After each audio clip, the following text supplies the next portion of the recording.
Welcome back. The South African Human Rights Commission has been told that women and young girls in rural areas are targets for sexual abuse because they have to walk long distances to fetch water from the rivers. This came out at a Women in Leadership and Training program in the KwaZulu-Natal Midlands. They have been testifying in an inquiry by the Human Rights Commission into access to water in KZN.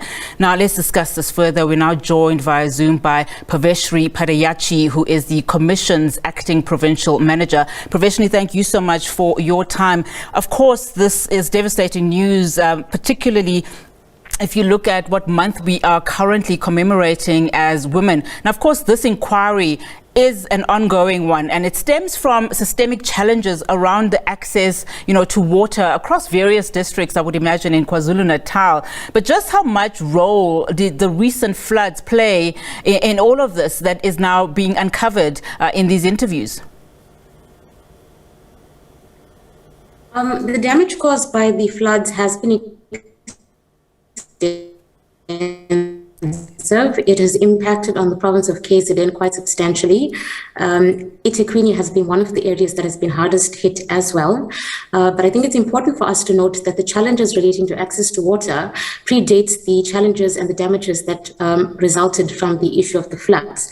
The Commission's provincial inquiry on access to water is solely to deal with the systemic nature of the challenges relating to access to water in the province and issues relating to the damages and the impact on victims following from the floods is being dealt with separately by the Commission.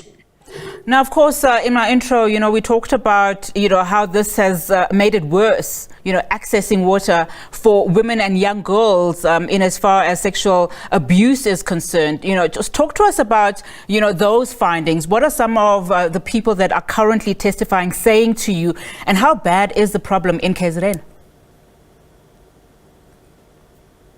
Okay. I think at the outset, it's important to note that the inquiry is an investigative mechanism, and because it is ongoing, the process is considered sub judice.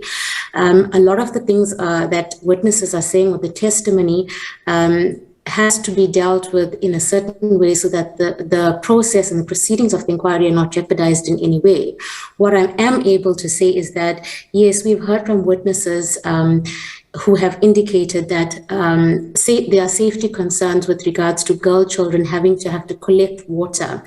We've also heard about the impact on girl children, women in particular, and those vulnerable groups who have to go and collect water, and as well as the impact in terms of them just not having any access to water, the impact of this on their mental health, their hygiene, and even elements of their spirituality that is impacted on.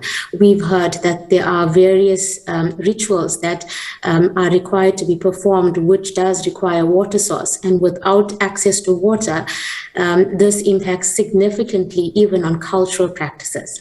Now, which are the areas, I'm not sure if you can say this, given that you are saying it's an ongoing investigation, but tell us which are the areas that are most affected? In terms of the province is widely affected. The Commission has received complaints literally from all the districts in the province. That is why we've decided to convene a provincial inquiry rather than an inquiry that is district specific. In terms of the complaints we received, perhaps I could just alert or guide in terms of the highest number of complaints that we have received. And this would be from the Ugu District Municipality. We have received the most number of complaints, followed by eThekwini and other municipalities. Now, this is a 5-day process that you are undergoing. Talk to us about, just some of the things that have come out where you think, that the province has clear plans to deal with some of these issues. You say that after 5 days, you will try and provide solutions yourself. But what have you found, that the actual province has been doing, in some of these problems that have been highlighted? I think what's coming out so far in terms of the testimony is there seems to be similar challenges that are coming through in terms of lack of infrastructure, lack of maintenance, lack of budget. There seems to be a deficit in terms of available raw water. And I think in terms of these, the municipalities that have come forward thus far have indicated that they do have plans to address some of these issues. But again, budget is a huge element that affects the implementation of their plans. And this has a ripple effect, obviously, on the various communities that are affected.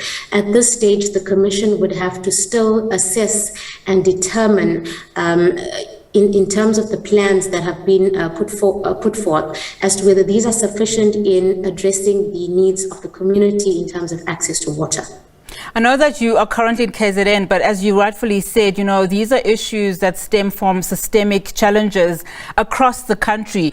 Are you going to be visiting other provinces anytime soon? So, as you know, the Commission has offices in all 9 provinces.